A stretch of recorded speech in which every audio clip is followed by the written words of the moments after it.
The champ is here. We will definitely not shut up and dribble.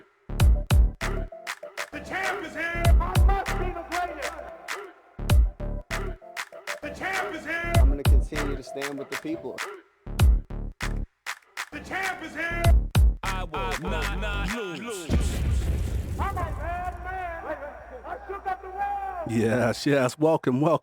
You could have been anywhere in the world, but you are here with we. My name is E.J, and today we have our special guest co-host in the building, Bryan Salmond, here for Sports Nights Las Vegas, Channel 3. We are Black in Sports, giving a voice to the culture that won't shut up and dribble. We're here interviewing the best in the game and in the boardroom, covering it all, laughing at it all, while providing a platform to be heard, okay? So you know what we like to do around this time. We got to welcome our guest. So our guest gets paid to make plays while y'all just watch men. Bars.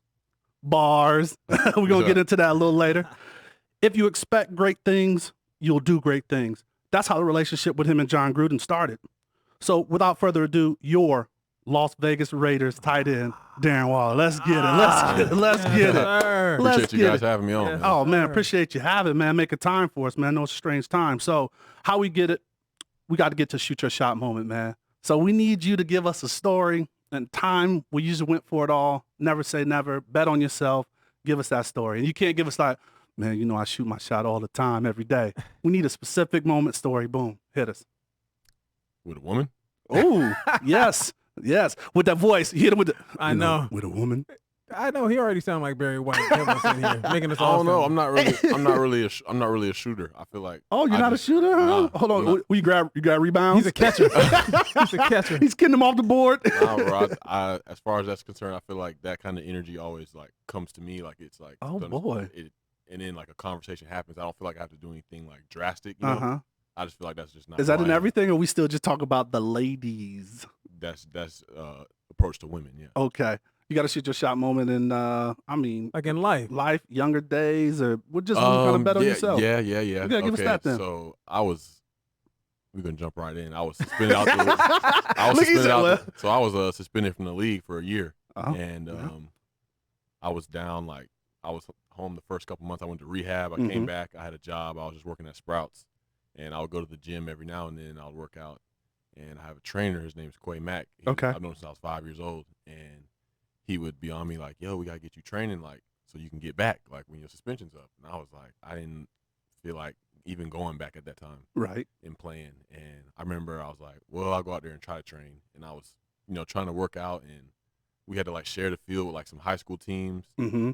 And I could barely make it through the workouts. I was tired, and it was just like, people that I knew were seeing film of me trying to train, like 'cause my trainer was filming it, and it was kind of like a joke kind of thing. It was like a laughing matter almost. Right. And it just had hurt me. And then I was like, at some point, it just had to click for me, where it was like, if I'm gonna go after this, I can't, go after it with like a victim's mentality. I have to really attack it and want it for me, and I have to have that conviction in me to want to play the game.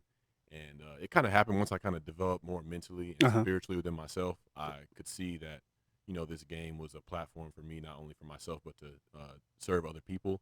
And I could see that and take that with me, and that kind of gave me the energy to attack that training and go forward.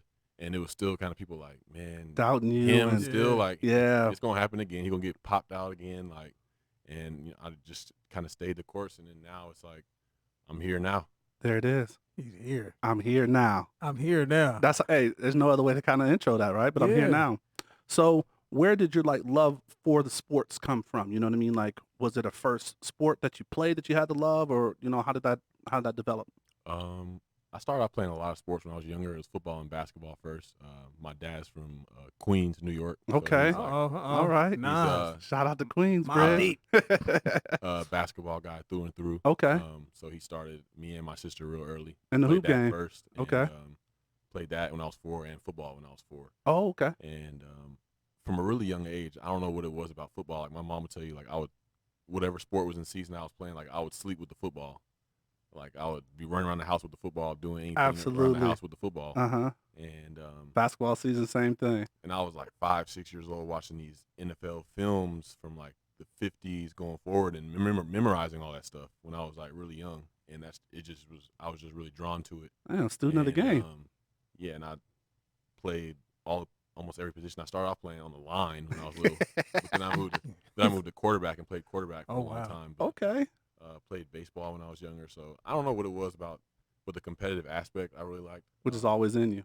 It started out like just being in the cul-de-sac outside. Like our parents would just kick us outside, and we would just be playing out there and just try anything, play anything, and that just made us competitive. And we saw great people on television, great athletes growing up, so we knew what greatness looked like. I love it. Crazy. So with that being said, did you have a person in particular that, I mean, I'm sure a lot of people try to compare you to Jimmy Graham, the whole height and playing basketball and everything else, but anyone that you kind of looked up to, like, man, I could be like that dude and make it happen? I mean, I just looked up to the quarterbacks really, because when I was like super little, but when I got older and kind of developed into my style of play, I was Calvin Johnson, because he was from Georgia. That's right, went to Georgia Tech. Yep. He kind of created the mold. So when I knew I was kind of going to be an offensive player, I looked at him and I was like, he just take over the game. He's a monster. It's like He's a different animal. It doesn't matter what you do. He's a different animal. What's crazy about that, obviously you've met him, and right? I mean, he's almost the same size as you, isn't he? Yeah, I think I might be a little maybe a little bit taller than him. Yeah. Okay.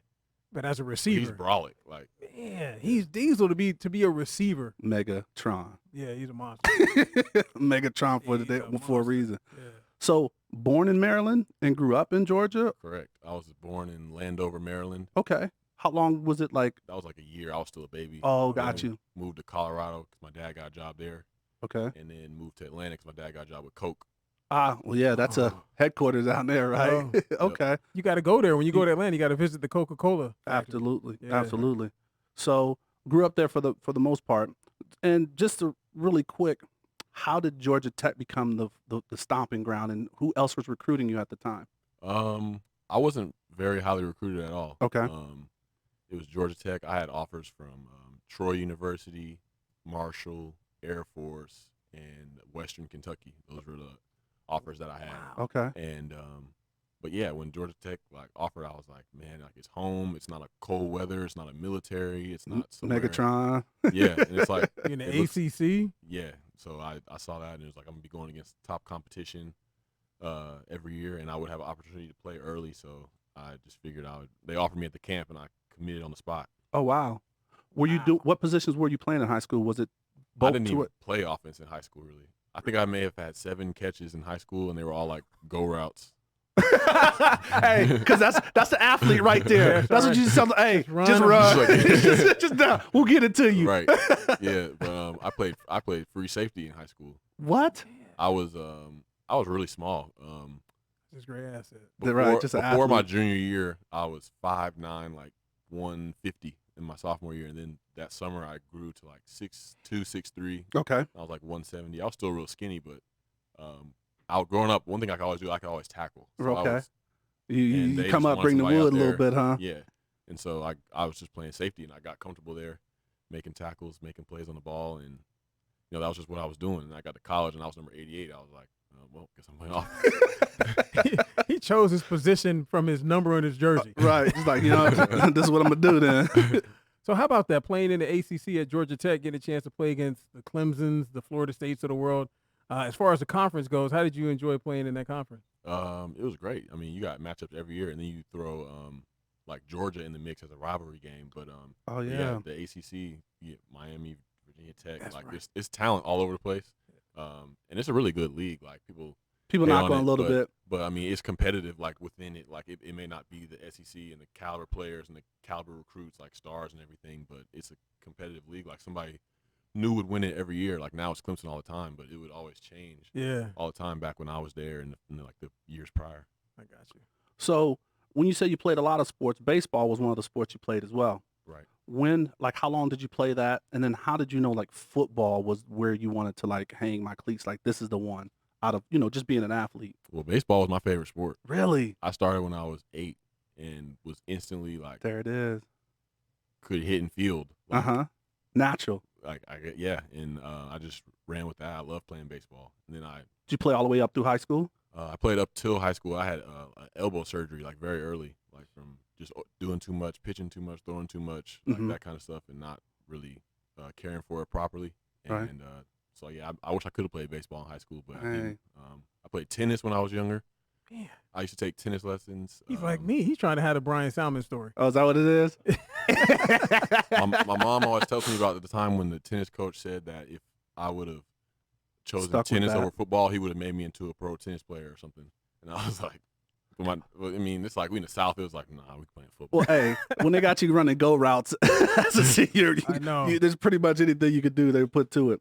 So when you were playing baseball and when you got the injury, I've heard in interviews that's kind of where you think you started with, your first kind of issue, or maybe that's where you kind of pinpoint it. So what happened with that? Like after, was it a surgery that you had to have, or what happened? Yeah, I had an operation on my elbow, and I was down for a while. It took me out of like half the football season and through most of the spring, and that was my first experience with like pain pills, like Okay. Oxycontin, things like that. Right. And it was just like an instant click for me.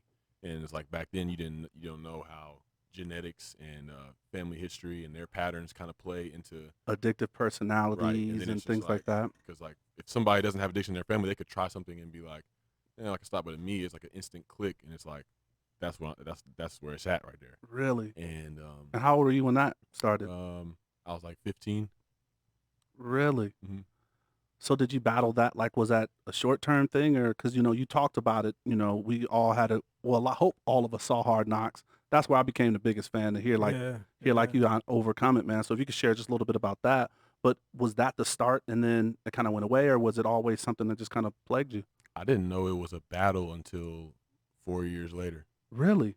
because it was like, how people kind of evaluate success. It was like I still had a 4.0 GPA.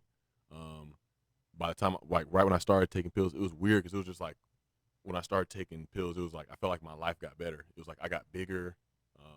I wasn't really popular with women at all in high school. I got bigger, started playing on the football team. Uh-huh. They start coming around. People want to be your friend, things like that. So I was like, You're like, oh. and I was really big, like I needed approval from people. And so that like made me feel good. And it was like, and then now it's like, okay, like I pop pills too. Like that's cool to people. And so it just felt like that was what I was supposed to be doing. Like it needed to be a part of my life going forward. And so I was still doing good in school, still handling business and getting better at football and things like that. But yeah, I missed the signs. Like I started getting in trouble and just like, and I would still pick drugs over like changing over, like there were plenty of opportunities where it was like, okay, like this is the time to do it. But it was like, I didn't know how quick that I would be addicted to it. And it was growing and it turned into weed and alcohol, like as the years went on in high school. And then when I got to college, it was just like full bore, just out of control.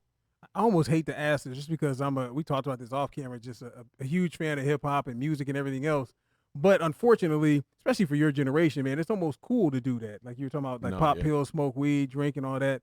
Does any of that kind of play into the, like the fact that you enjoy doing it? Yeah. Definitely. I remember I was in Baltimore my second year, and the Future song "Mask Off" came out. He was like Percocet, Percocet. I was so deep into using that I couldn't listen to that song without wanting to pop something. Oh, damn. And it was like, and it was crazy because I was just having this thing in my mind. I was like, the beat is so hard, and I love this beat so much, but he's talking about things that are bringing me down. So it's lifting me up, but bringing me down at the same time. And it was just. It's feeding the beast or a demon. It's feeding a demon. Right. Oh. Yeah. I almost hate to even ask that because, you hate the negative connotations that comes from people that are kind of outside the culture. But, I mean, it does play a part to kids and everything else. Oh, big time. Yeah. Because once you become, numb to the situation to where it doesn't like phase you anymore, then it's really easily accepted, right? Right. And it's like, I feel like these artists are people too. So it's like, they're making it seem like it's a party thing. It's fun. But at the end of the day, they got issues they trying to deal with, and they trying to flush it down. Like, and you don't see those. Tune it out. And yeah, you don't see it because their Instagram is popping at all times 24/7. And it's like, you kind of get a distorted view of it. And you start comparing yourself to them. And then it's like, you start getting on them rabbit holes. Yeah, that's true. So, man, so you got through college with no incidents? With none that were public. I mean, yeah. Right. I got popped for a couple drug tests and was suspended some games in college. But okay. There were all kinds of incidents that were happening behind the scene, like with the team, like internally, of just me like spazzing out, and it was just like all bad. Like, so my time at Georgia Tech wasn't that great. It's like people look back on college like the best 4 years of their life. Like for me, it was almost miserable, honestly. Just getting through. Yeah. Wow. So speaking of that, like if you look at your stats, it just seems like your senior year is the year you went off, right? Like there was momentum. Your senior year, your production. You guys had a great year, a little tough year, I guess. Lost the ACC. What was that 2 points last minute? But then y'all won the bowl. What bowl game were you guys in? Orange Bowl. So you had to battle against y'all played Mississippi in the Orange Bowl. Yeah, Dak Prescott. Play against Dak. What was like your memory kind of going into like playing those high level games at the end of your career? What was the memory you have most with those? So yeah, I remember being at Tech. It was like when we played the teams that we could just run the ball down their throat and there's nothing they could do about it. That it would just be like I wouldn't really get shown a lot of love. But when there was teams that we played against that had the talent to stop it, and we had the people to make plays, they would turn to me in those games. So it was like the Georgias, the Clemsons, the Florida State, Mississippi State games like that. Like that was where it was my opportunity to shine. So I just remember those games and knowing like I was trending upward in the right direction as it got later in the season, as the games got more meaningful. Absolutely. Yeah, I think about that too. Like being a tight end in college at Georgia Tech, you guys are running like the old school wing. He was wide receiver at Tech. Yeah. But I mean, like, because they never threw the ball. I mean, I remember at the time I worked in New Orleans at Tulane, and I remember Tulane played against Georgia Tech in their brand new stadium. And they just never threw the ball. The fact that you made it to the league coming from that school with that kind of offense, I mean, that says a lot about what you did at the school, didn't it? Yeah, it's crazy. Like I had 51 catches total in my college career. That's insane. And my team, Zay Jones on the team, shout out to Zay. Yeah. He had like 150 catches his senior year of college at East Carolina. Like he set the NCAA all-time record for catches in a season. Yes. And it's like seeing that. It's so the like, difference, wow, right? Like, career season. Complete opposite ends of the spectrum. That's crazy. Yeah. So what was that recruiting process, right? So what was your mindset? Because you did play receiver in college. What was that mindset going into the draft and like training and working out? Like, was it something that, your agents or your people told you to look at being a tight end? Was that the thing they were telling you to make that change? Or how'd that work out? It was half the teams were saying potential switch to tight end, and half the teams were like, "Oh, we can see you being a receiver." And so, but I remember distinctly, I had a private workout with the Patriots. I think the coach was a running backs coach for the Patriots, and he sat me down at the end of the workout, and he was like, "Yeah, if you want to be a good if you want to play wide receiver, you can do that, and you can end up being a good wide receiver." He's like, "But you could play tight end and be a great tight end." And but at that time, I was like, I couldn't really perceive greatness just because of my mental health. Right. But I can look back on that moment and be like, wow, like that was like people could see that in me then when I couldn't see it. When myself. you couldn't see it. Yeah. And that's kind of how we led off the show when you were talking about that relationship with John too, right? When people set that expectation. So you go in and, you're training, you go to the combine. How did the combine and your draft day process go? So the combine was a success, like in the media. As far as because like I ran a fast 40 time. Oh yeah, would you like four I ran something? 4.46. That's crazy. Hey, just run the go right, bud. And You like 250? at the combine I was 238. Okay. Still. But yeah, so on the field, like it was a success. My drills look good and all that. But like in the interview process, there's this room. I don't remember what they call it, but it was you just go around from team to team. Like there would be a million tables, and each team was in there. You would interview with the Bengals and go hop right to the Cowboys, hop right to the Texans. Like we had bounce. we had Jerome Sapple, and he kind of talked about like that process where like it's intimidating. You're in a room and it's a couple coaches, and it could be the head coach, and it could be the scouts. Right. So so you're bouncing around. I just remember that process and just how bad I felt when I left because I was literally lying to all those teams. Oh about, wow. Like, they were like, so, like, because their main questions were all the red flags, like getting in trouble, like the drug test. And I was telling them, like, no, this isn't a part of me. Like, I was just in college. Like, this is what men do in college.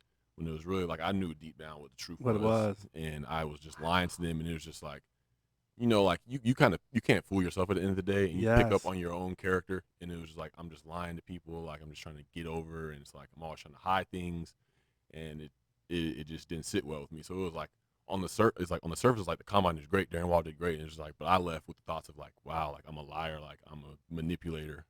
Well, just to keep the glass half full from my side, and you've already been through all of this, but if you would have went into those interviews and told them, hey, I'm still using, I'm still doing this, Oh, it's over. you don't get Yeah. the gig. So I mean, like That's you also did, true. you were smart in doing what you had to do. But I get what you're saying. Yeah, I guess things So- happen the way they happen for a reason. Exactly. I mean, you came back and did what you were supposed to do to kind of get off what you were doing. Right. Man. That's tough. Yeah. So, what does August 11, 2017 mean to you? Man, that was the last day that I've ever used drugs. That was the day that I overdosed in my Jeep in Maryland. Oh, it was an overdose. Yeah, it was Yeah. Looking back on it, it was like I didn't voluntarily go to sleep in my car, Right. Grocery store parking lot. So that's what August 11th was, and then it was like a switch clicked. It was like that was a moment where it was like, okay, I finally need to change. At least my life being in the balance was enough for me to want to change. And so since that time, obviously you've had struggles, or probably it's a physical and mental struggle to not go back. But since that time, it's just been for the most part uphill for you. Yeah, it's been growth. I would say the first 6 months of my recovery, I was envious of people. How like, oh man, they can still drink, they can still use, and nothing bad happens to them. Like they don't get in trouble. But every time I do, it's like something happens. Like I'm always getting jammed up in something. Mm-hmm. But then it was like when they got the 12-step program, and I started taking that seriously. It's really just like it makes like a spiritual shift in your life. And after that, it was just like I felt like connected to the path that I was on, where it was like I'm not meant to be doing these things. I'm not meant to be normal. I'm meant to do things differently and walk a different path than everyone that I'm around. And once I could finally see that in myself, it wasn't tempting me. Like I could be in a room where people are blowing gas in my face, passing bottles around, and it's just like I'm at peace because it's like I know what I'm supposed to be doing, and I'm not going to judge them in the process. That's beautiful. So because I just know what I'm supposed to be doing now. Man, and coming to that kind of realization, I mean, it just, one, it has your self-esteem just as high as it could possibly be. Like, you know what I mean? I would just assume that just looking at you, it makes you kind of feel like you're just glowing when you talk about that. Like Right. to know where you've come from and get to that, I mean, it's got to make you feel like your heart has got to be. Yeah. You just feel like you're not fighting yourself anymore. It's just like me and myself are on the same page. We working towards what we're supposed to be doing. We're trying to live an honest life, trying to do right by other people. And we can work with that. And your inspiration at the same time, man, because people look at your story, but like, man, if he can do it, I can do it. And I'm sure you tell people that as well. Yeah, I'm still trying to wrap my mind around it all because, it's like when you live and you're not living a life of inspiration. And then now it's like, it's different. Like people can say, look at your story and it can cause a major transformation in their life. It's like, it's still something I can't really wrap my mind around. I love that, man.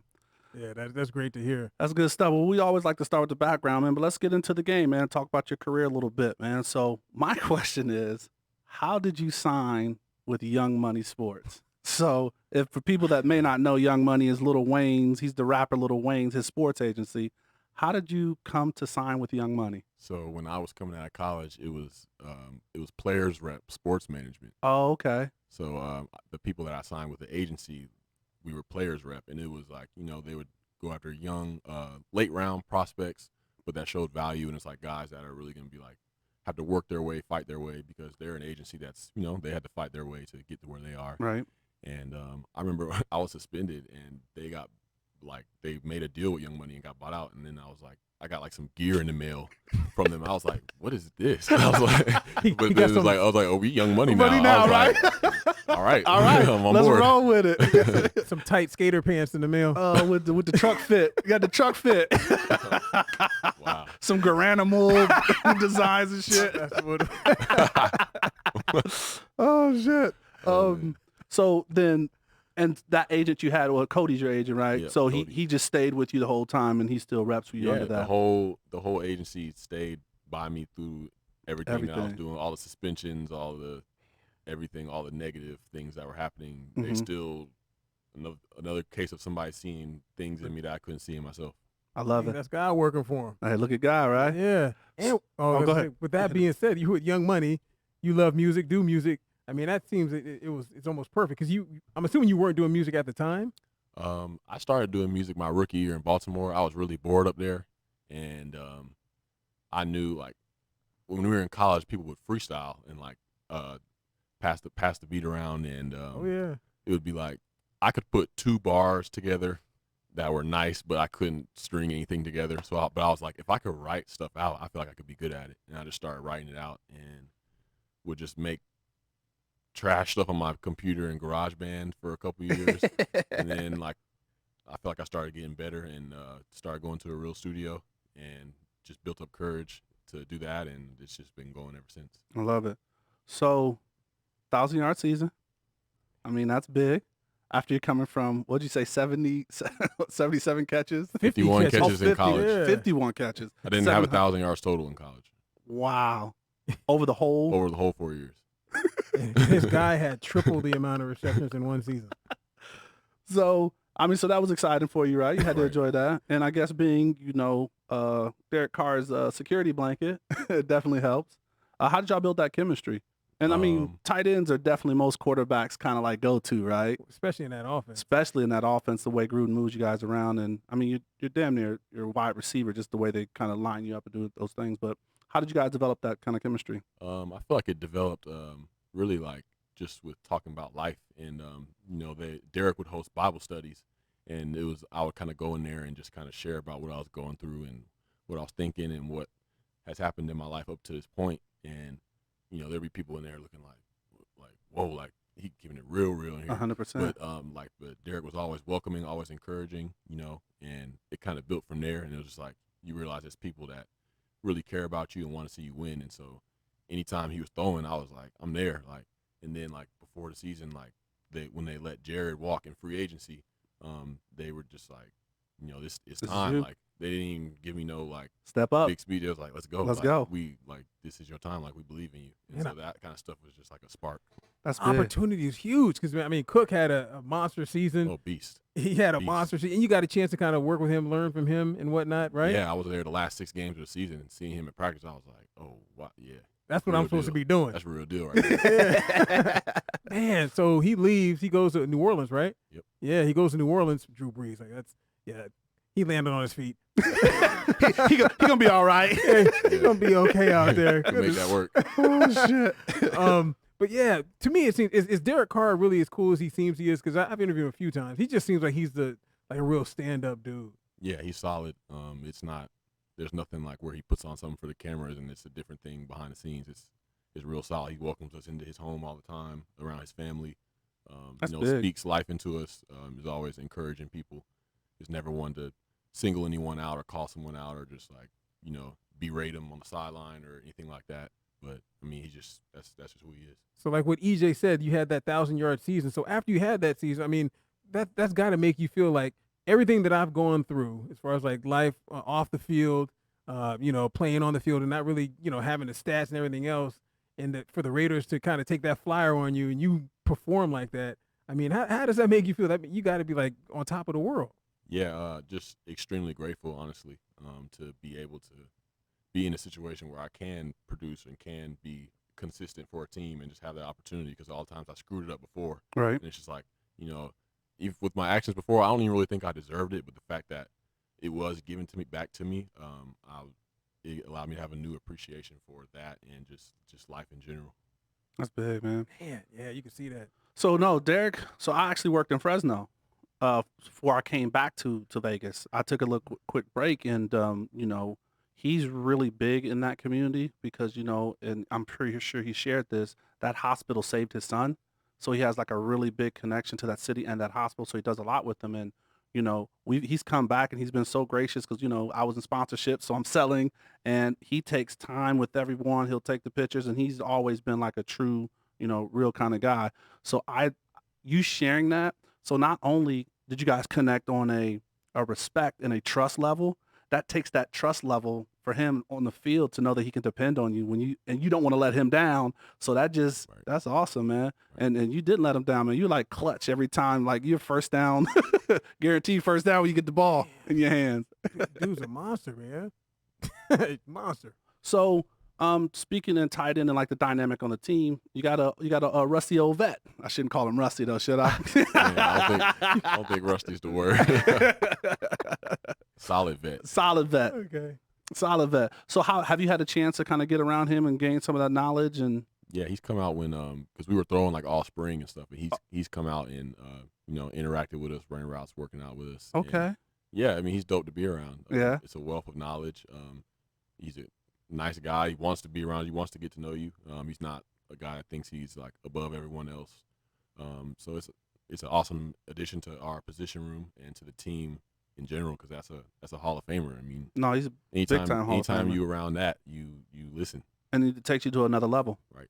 That's good stuff. Yeah, it can soak up a lot of knowledge. I mean, do you take time like kind of picking his brain, like, man, what about this, or maybe how you did that, or? Yeah, it's been tough with the whole COVID situation. I was going to ask because that. it's been like Zoom meetings and you're not like in the actual meeting room with each other. But now it's different. Now camp's about to start and you can be around him more. And it's like you're around him every day. It's like that's when that growth can start. So it's a little later than what we thought it would be, but hey, we got it. So that's good. He got out there. So you guys were able to get out and kind of, do stuff on your own or whatever, following league guidelines. Yes. But you guys were able to get out there and just throw and get to know each other, because you guys got some more weapons on that offensive side, man. Facts. You got to be excited about that. facts. Yeah. Henry Ruggs. Yeah. It's as advertised. Oh, really? Yeah. Okay. Like a stupid athlete. I feel like Brian Edwards was a beast in college as Mhm. well. Lynn Bowden, I mean, he can do anything, you know what I'm saying, with the Yes. ball, like line up anywhere. But yeah, put that on top of Josh Jacobs, Which is a Hunter beast. Renfro, Tyrell Williams about to go crazy this year. Mm-hmm. So yeah. I'm excited, boy. Y'all got some things. Yeah, that offense is looking. It's insane. Yeah. It's insane. You're putting some stuff together. Right. So you mentioned Josh. Both of you guys, in my opinion, and a lot of people's opinion, definitely got some Pro Bowl snubs. What is that kind of motivation for you guys? I mean, do y'all ever talk about that? Or, I know it's about team goals, but, it's good to have most personal goals to kind of push you and to strive for. What was you guys' conversation about that, or was it nothing? It just kind of rolled off your back? For me, it's just more of a thing where it just puts the emphasis on more of, it's about what I think of myself at the end of the day. Yeah. Because it's like you can't control other people's opinions. Facts. No matter how good or how bad the product you put on the field is, people are going to have their opinions, and that's that. And so I'm not trying to wake up and, make sure those people are saying these things about me or putting me in these spots. Like, 'cause if I put myself in that spot, that's enough for me now. Mm-hmm. And but yeah, I mean, I see how it can motivate a lot of guys, because I mean, you see yourself and you respect your craft and you want others to respect it as well. So I understand how people get motivation from that. That just doesn't work for me. So I just it just makes me realize that I got to respect my own game. If I respect my own game, it's going to be what I want it to be. Okay, so you taking that same stance to your Madden status? Yeah. Oh, I have one gripe. Let's go. Because that's the thing, right? Like we always ask guys, like, hey, is the Madden status important? I have one gripe, and it's statistically backed. Okay, let's hear it. My speed is still under 90 on Madden. And there is a list of the top 10 fastest ball carriers, top miles per hour in the league, and I was number 8. And it's all your fastest players that you can think of in the league, and I'm in there. Okay, so we got to get Madden on the phone, and we got to get that corrected, right? If we could get like a 91, right? Just break. You just got to break 90, right? You ain't asking for a lot, man. It's facts. Just be accurate. 91 would be nice. 91 would be nice. That's like the first thing you noticed too, huh? You noticed that quickly, didn't you? Because it came out like 2 weeks ago or a couple weeks ago, right? Yeah. That they just released the tight ends, and like what are you? I wrote it down. You were at 85. So a lot better than 67. Oh, is that what it was last year? A lot better than 67. Yeah, but this you look at the numbers, like the jump, like good Lord. But this is the problem though. So you're top 10. They did at least credit him as a top 10, but just some of the people that were rated above you were just kind of. So the internet went a little crazy talking. There's a little bit of disrespect out there. I didn't see everyone else's ratings. Yeah, I saw George Kittle was a 98. 90 was he 98? Yeah, he's something up there. Like he's up there. That's undisputable. Yeah, he's but good. Gronk is rated high as well, and Gronk he didn't even play game. last year. Correct. Yeah. So it's just kind of like, I get it, like you got to give him his dues, but like must be a body of work thing. And it's like I only got 1 year. That must be what it is. Humble right here. Yeah, I love it. You play though, right? I don't. Once I started making beats, I don't really play video games anymore. It just Okay. It just naturally changed. I didn't even have to try. I can't wait till we get to the music. We almost there though. We're gonna get to it because it is. I can see it's a part of your life and involved in life. One more thing. And you mentioned, I don't know if we were on the camera or if we were off. I think it was off, but my homeboy Bob Watkins, man, wants to thank you for how you turned around his fantasy team last year. Oh, that was off camera. Was it off camera? He was on my he was fantasy team last Okay. year. Yeah, you Shout out to Bob, man. For real. hey, he picked you up and he was like, "Oh, they sleeping on you, man." Shout out So to Bob, I picked man. him up. okay, there you go. I have a funny story about that. Oh, There let's was hear it. somebody had picked me early, and the draft generator or something was like, "Did you make a mistake picking him this early? We'll make sure that we don't put this pick through unless you confirm it." That's dirty. And I saw the info. Yo. I mean, I couldn't help but laugh. Yeah, you have to laugh, but damn. That was hilarious. That's dirty. Hey, I took you out of the gate because Okay. I knew that Cook was gone, and I knew that they threw the ball a lot to him the year previous, and I knew they're gonna throw you the ball a lot. So yeah, I was come on, man, give me. I was already there. Yes, sir. Yes, sir. I was already there. One last thing on football. Obviously, coming to Las Vegas. I mean, you came to Las Vegas. They got that stadium. You've been in the HQ now. Yeah. Like, give me your thoughts on at least the HQ. It is bananas.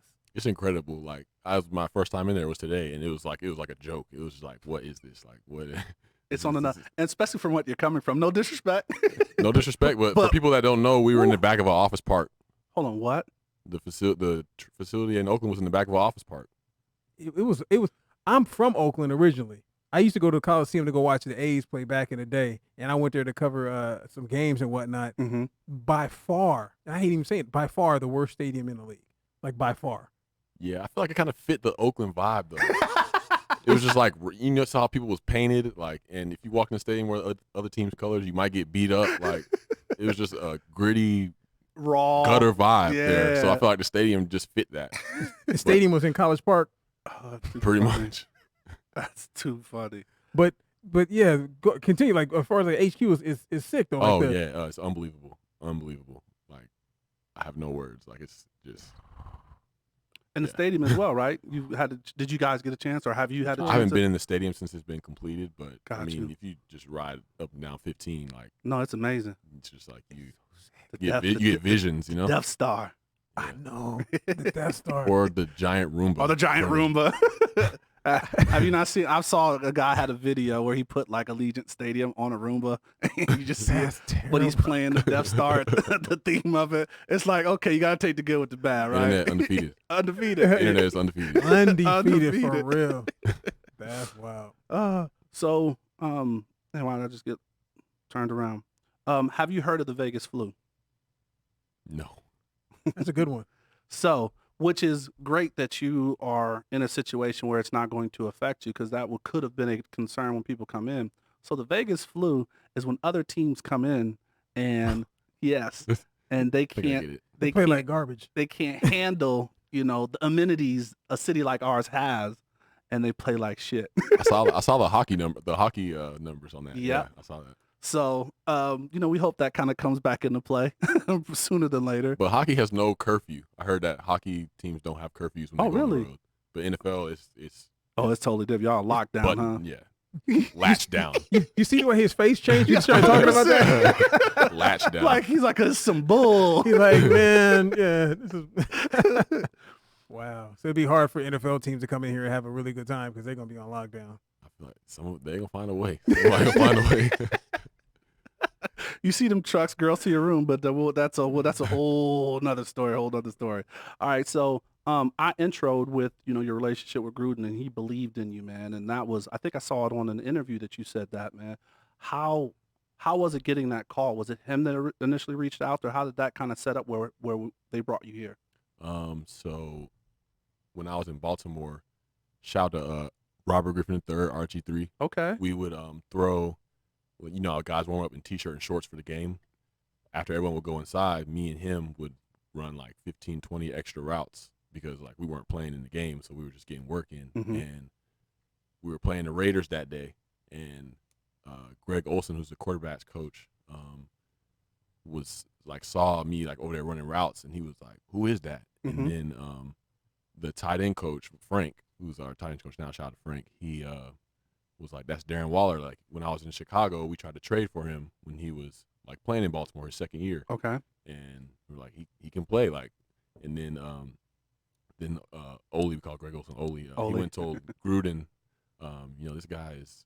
He's got something. Yeah, we saw it. It was like, wow, we got to bring him in, because at that point, Oakland's season was pretty much over, and it was like they were bringing in guys like it was open tryouts, and so it was like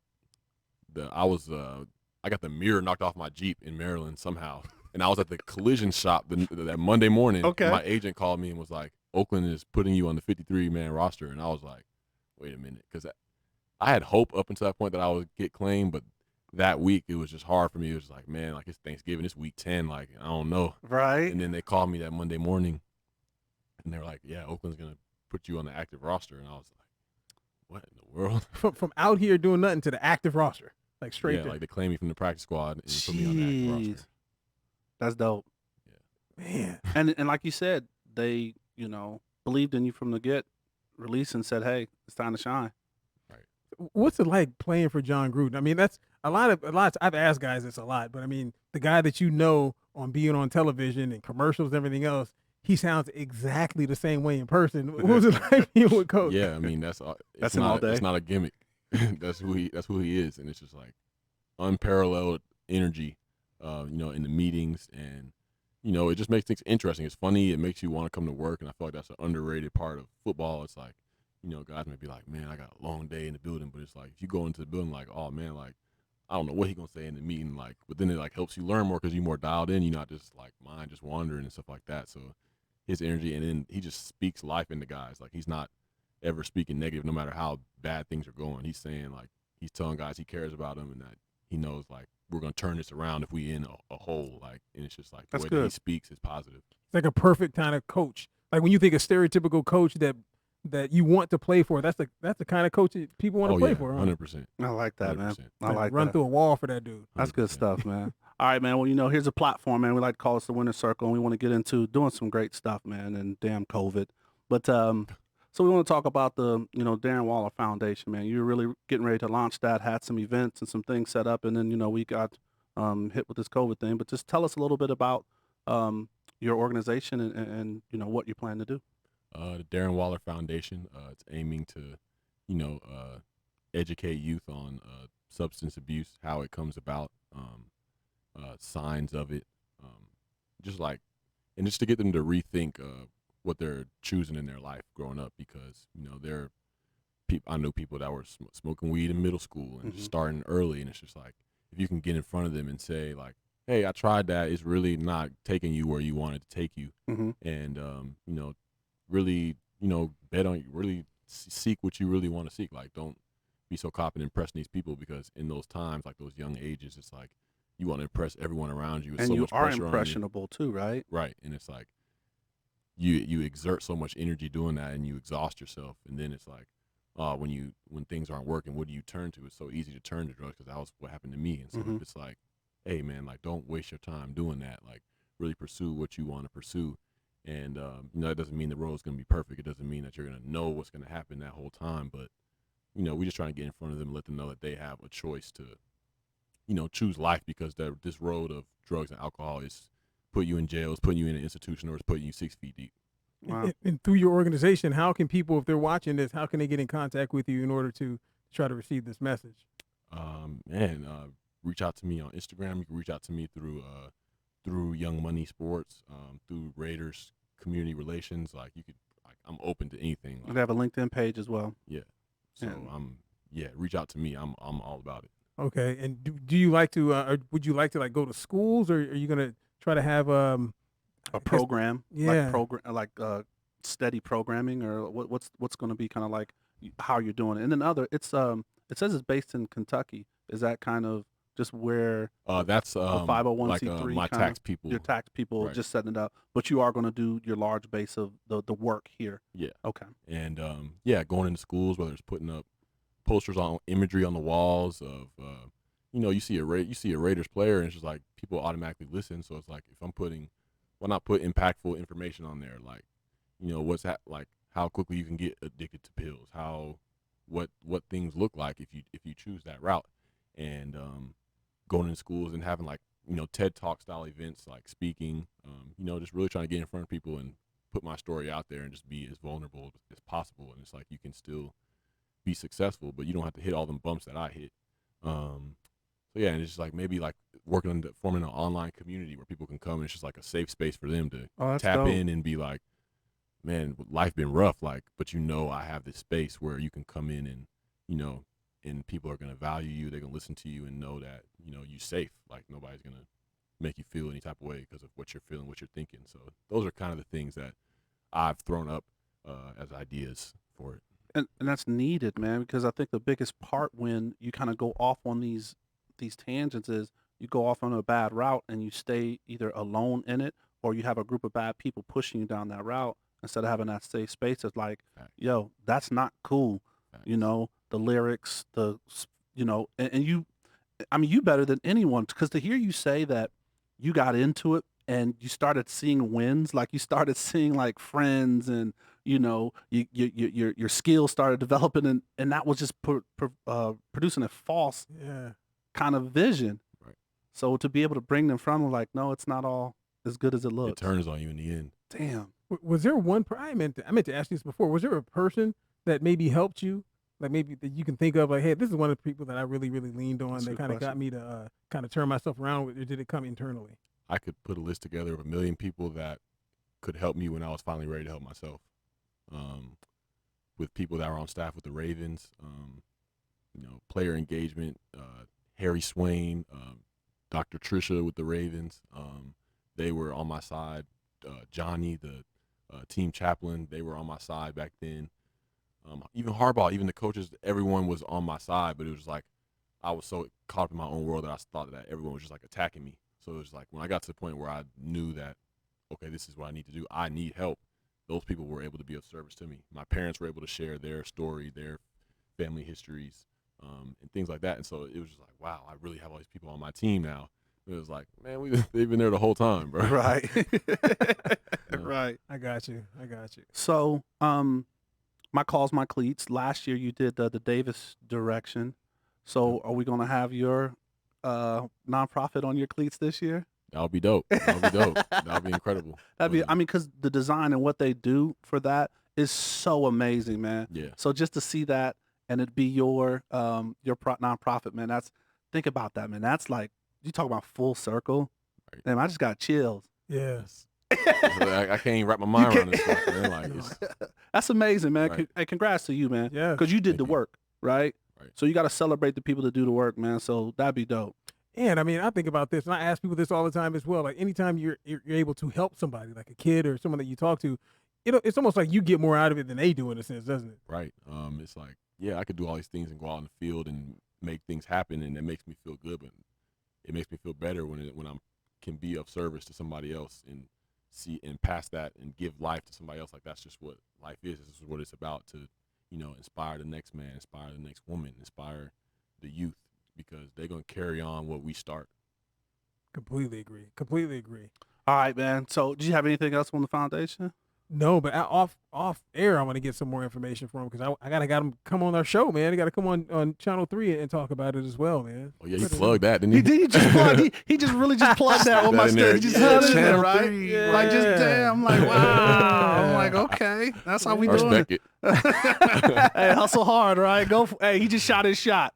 Hey, Curry range. Right. Jeez. Well, anyway, let's get into some of the great stuff you do on your platform too, is music, man. So when did you get into the music? I started writing and started, recording 2015 when I was with the Ravens my rookie year, and just kind of built from there, built confidence in, my material, and kept going ever since, man.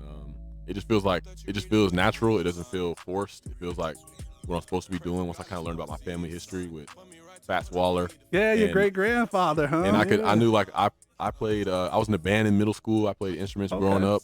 What instruments you play? I played percussion, and I played the piano when I was like a toddler. Growing up, so I was like into music, and I was listening to music with like a intensive ear. And, with a different ear, yeah. And so it's like now that I realize that that's in me, it's like I want to capitalize on it. You know what? So you play in front of millions of people on television, in person. Have you ever had an opportunity to perform your music in front of people? And it was like 30 people, and I was nervous. I was Really? it was foreign territory. It's like It's not. it's all them people out there, and the football stadium was It's like different, I've been here right? before. Okay. But that going in front of those people, and I was like, man, I was nervous, and it was like, and that was when I learned the respect for performance. Okay. Because I performed 2 songs and I was damn near out of breath, and it was like because I put so much energy into the physical it. component about it, right? Like, it's just like because they talk about that when you hear or certain things is to breathe. Like you have Right. to know how to breathe when you perform. yeah, Wow. the breath control and things like Yes. that. Like that kind of resonated with me after that because I was like, wow, like you telling me that they get out here and performing for an hour. Like doing a a full Kendrick or a Beyonce out here performing. Beyonce out there dancing while she doing that. Like a newfound Salute. respect. Exactly. Exactly. So Well, we got some of your stuff playing in the background, man. So tell us what this song is. This is Between the Lines. My favorite. Produced by my man Smacky Chan. I wrote this song and recorded it in Maryland while I was still on the practice squad in 2018. I just found a random studio out there and went and recorded it.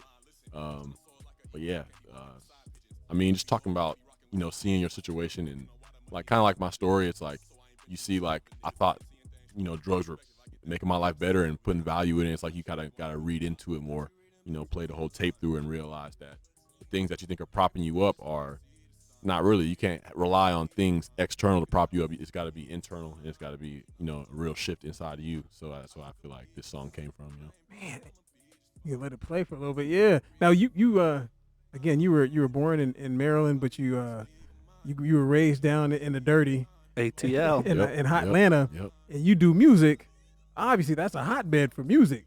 You know what I mean? That's a hotbed for music. So is there someone in particular down there that, you know what, I like their style of music, I like what they do, that's kind of someone that you look up to, or is it anyone else? Like, I love it because that's just where I'm from, and it's like grew up off Gucci, and then now it's like you look at people like Young Thug, and it's like the mumble rap. It's like, yeah, I get why people have their gripes with it, but at the same time, like that's what I like.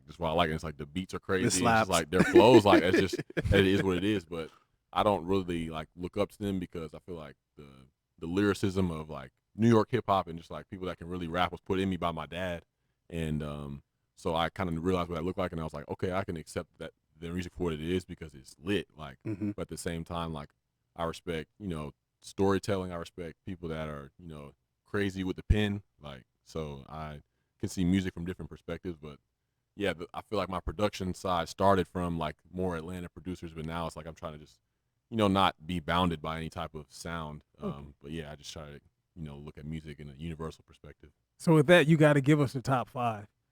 Try to give us the top 5 of who you got in there, because the fact that you're a young cat. We give them Dead or Alive. What's that? Top 5 Dead or Alive. I'm Okay. terrible at ranking people. And it's no disrespect to anybody that's not in your top 5, and your top 5 is your top 5. But I mean, just like your top 5 artists that you like, these are my 5 folks that I listen to. Or you can go 10 if you want. Or yeah, do top 5. I'm not doing 10. Yeah, Okay. do top Five is 5. I'll do 5 artists that I really Jay-Z, Drake. Man, there's so many people to think about. I can help you. Are you a Ross guy? Are you a you Yeah, said you like the New York Penn like guys? Rick You got Ross. Yeah, you quoted Ross a couple times. Jay-Z on there. I like Rick Ross. Nas-ish. Nas is incredible. Kendrick. Kendrick is incredible. You gotta put J. Cole in there. I mean, those are the heavy hitters. Like you gotta put them in there. Yeah. And so Drake was signed to Young Money, right? I believe He, so. he came up from Young Money, right? Yeah. Right. I'm assuming you probably never had a chance to meet him. You guys are. Nah. Not yet. nah. You need to make that happen on the next Young Money. Y'all do your Young Money was it retreats that you guys do? Did you go on the Young Money retreat this year? Yeah, I'll be going on the trip. Yeah, so you gotta say, hey, we need Drake to come through. I'll be talking to Tez, you know. Tez and what I'm tell saying? So, but we'll see what happens. So hold on, what's with that Young Money record deal then, right? Ain't no record deal. I ain't know about it. Let's push for we it, need to right? holler at these folks, man. You need to sign. So do you go by Darren Waller or do you go by D-Wall? D-Wall, that was just what people started calling me as a nickname, for lack of better, no creativity whatsoever. I just went with that. Okay. No I might D revert back to just my real name. Who There it knows? is. Okay. D Smooth or something like that. That's an old school name. I like That's an old player. well, I like the album. It's Wall Street, right? So that's a little play on money and that's smooth. That's creative play on words. I like that. Yeah. Right. So I think about this, being an athlete and an artist, especially a rapper. I'm sure you think about this or get asked this. Basketball players seem like they got a lot of rappers. Dame Dollar, actually, he's real nice. Yeah. Even again, my era, Shaq. Man, Shaq was nice with it. And you probably heard like back and forth between Shaq and Dame. I don't know if any football play. Your guy that used to be the running back for the Steelers with the Jets Le'Veon now. Bell. Yeah, he. Le'Veon. But as far as football players, I can't think who else makes. There are a lot of guys that make music. There's a dude, I think his name is Chad Thomas. I don't want to, but he like makes his own music. He's produced for Kodak Black. Oh, wow. Like a lot of good records. I know there's Chauncey Gardner-Johnson on the Saints makes music. There's quite a few guys Okay, that's good that stuff. make music, and it's just like, hey man, shout out to them for just doing what they want to do. But you'll give them bars though. I mean, You can I say like, it. I like my product. There it is. I like that. He's like, I like my I like me, damn it. So like I mean, my so you're product. making beats. You ever thinking about sampling your granddad, some of your granddad, something, putting it in there? That'd be kind of dope. So there is Oh, is there something? my first project was called Better Call Wall. It came out in 2017, and there's a song on there called Carfax. There's a Fats Waller sample.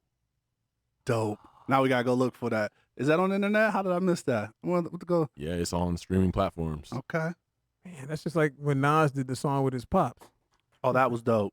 Yeah, That was really dope. pops with the horn player or whatever. That's dope. I like that. All right, man. Well, hey, like I said, man, time flies when you're having fun, man. This is what we like to call the assist. I mean, you've been sharing a lot with. This is where you kind of get to put your coaching hat on. You get to like maybe share your mantra, or just a quote or something you would either tell your younger self or just tell the listeners, man. So give us that assist where you drop the jewels. I would say success is continuing to fail without losing enthusiasm. Is that the Winston Churchill quote? I don't know it word for word, but it's something along the lines of continuing to fail without losing enthusiasm. I like it. And then at that point, you get to where you're supposed to be. Because I mean, it's not wins on wins on wins on wins the whole time. It's like you're gonna lose, like you're gonna feel it. But that's once you kind of know that balance between losing and winning, the good and the bad, you can really appreciate, where you want to go and what you want to be. So I would just say, don't success is, continuing to fail without losing enthusiasm. Like you got to be able to go through all those obstacles, all those things where it's like, those things, because you're really learning. Like you think you're losing because, people may type something, people may say something, in the way that they evaluate things is different. Right. But you're learning the whole way. Like you're always growing. I love it, man. I love it. Another grounded cat, man. Hey, we got some good ones, man. We got some good ones. All right. So now I want to give you, get up into the mic, get focused, get ready. What do you want to tell Raider Nation what to expect this year? Raider Nation, it's a crazy year right now. We don't know what to expect. We don't know if we're going to have a season. But I feel like great things happen in times where you really don't know what's going to happen, where things may be real unpredictable. But, what we're doing is we're preparing like we never have before, because we know, I know what it's like to have the game taken from me, and to see right now this uncertainty, it's got guys on red alert, and knowing that, there's things in this world that can wipe out this game, and we just need to be grateful for it while we have it. And but we're gonna put a winner out there, that's guaranteed. And that's just what we're gonna do. Like, we're not settling for less. We're not gonna talk about anything less. We're gonna talk about winning. We're gonna talk about succeeding. We're gonna talk about soaring, and that's just that. Let's Man, go. I like that. Let's go. Well, hey, man, I truly thank you, man. Thank you for doing the show, man, coming out here and sharing some time with us, man. Busy schedule. I thank Bryan for sitting there and helping us out, man. I really appreciate that. Big shout out to James Schneider from Young Money for her help of helping us shout get out to this. James. She does a lot of great work behind the scenes. Absolutely, man. It's a good people's. And I want to thank you to people for listening, man. I hope you enjoyed today's show. Please give us feedback. And like I said, we're definitely going to put all the contact for Dee's foundation, and just reach out to us if you can't get to him, because we're going to make sure that we can support him however we can. We're Black in Sports on all platforms, on all your social platforms and all your podcast platforms. Don't forget to check out the locker rooms on Tuesday, the short form. And remember, we're rooting for you.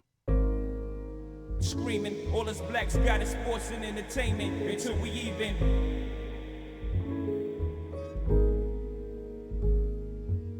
Assuming I'm rooting for everybody that's black. Yeah. Yeah. Assuming I'm rooting for everybody that's black. Yo. Look. Assuming I'm rooting for everybody that's black. Spent about 2 racks on handmade new rags. Assuming I'm rooting for everybody that's black. That's everybody from sports to college class to rap.